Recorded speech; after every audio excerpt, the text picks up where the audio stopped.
Hello YouTube, it's William here with Gopernopper's Trains. Today I've got another N-Scale update for you.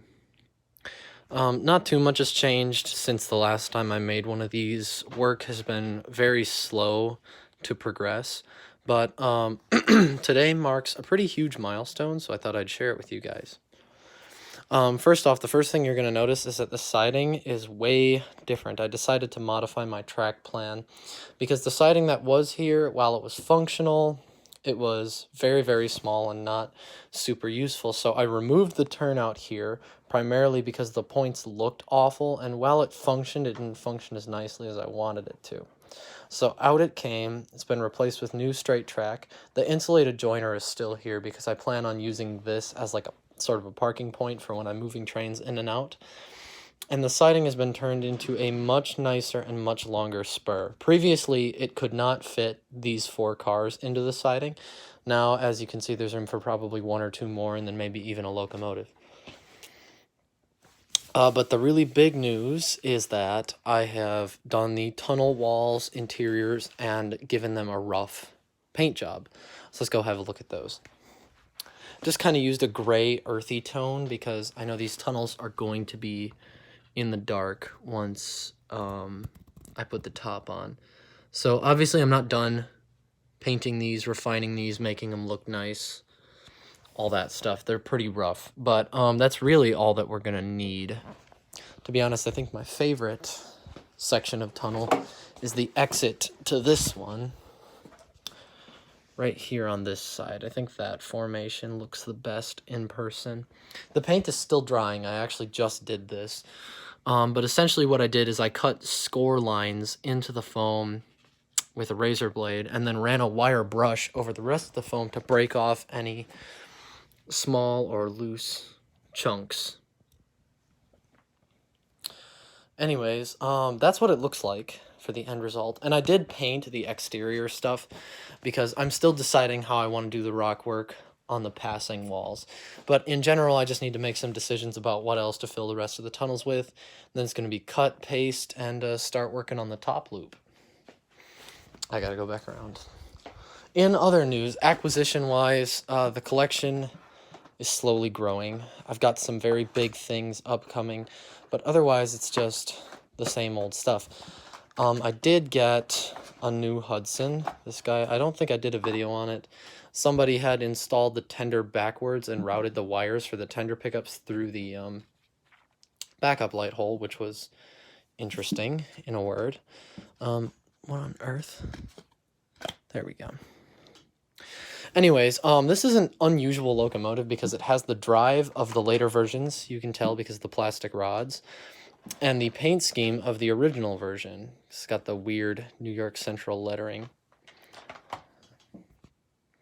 And yes, this is factory. Somebody did not customize that. If you look up New York Central 34 or whatever.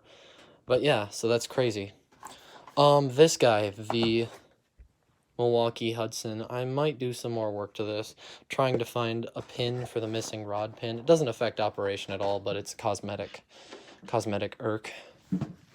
Anyways, the biggest news collection-wise is that the Alton Limited is now operational. It took a ton of work. JB weld, lots of frustration, many times messing with the gears, but it now runs. And I'm going to prop the camera up so I can show you the rollout. Yeah, I'm happy with the set now. Managed to get a $50 partial on it. But anyways, here we go. We'll go ahead and roll them out.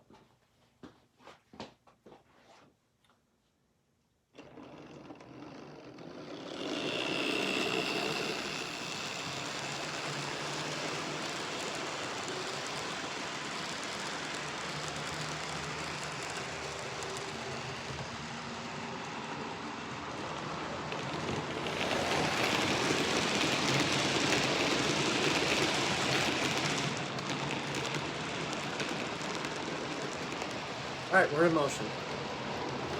Oh yeah, and I did put some very, very basic scenery down, like trees-wise and such.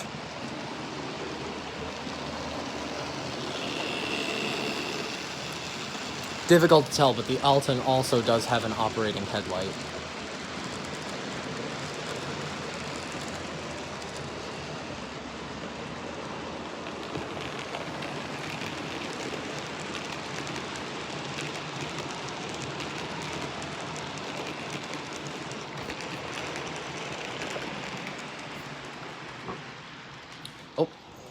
We lost contact. I probably need to clean the track after doing all the painting.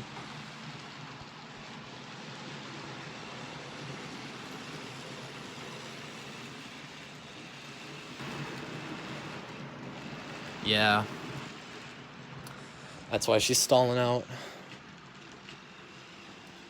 Give her a bit of a voltage boost.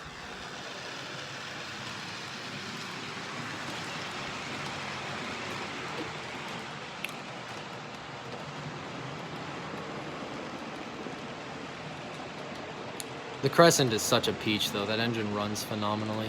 I really need to find the Rivarossi AHM Heavy Pacific for that guy.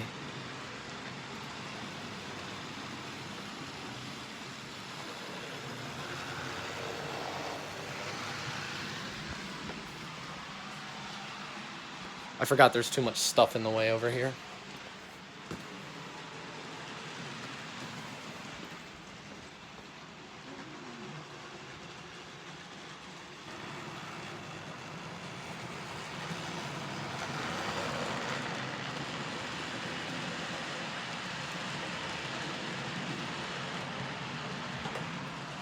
I think I'm going to give the Alton a bit of a break.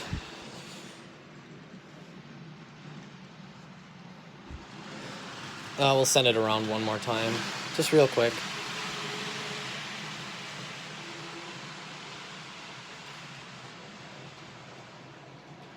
I can't wait to start making full in-depth N-scale videos once the layout reaches completion.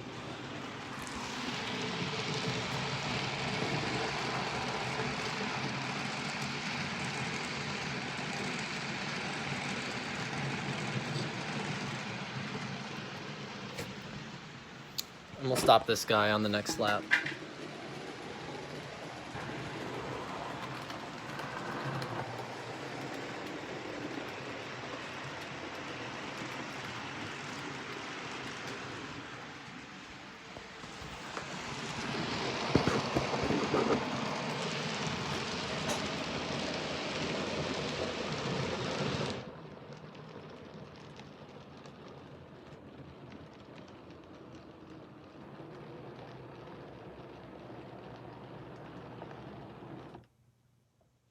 And there you have it. That's going to be all for today. I want to thank you guys very much for watching. Please rate, comment, and subscribe. I will see you guys next time.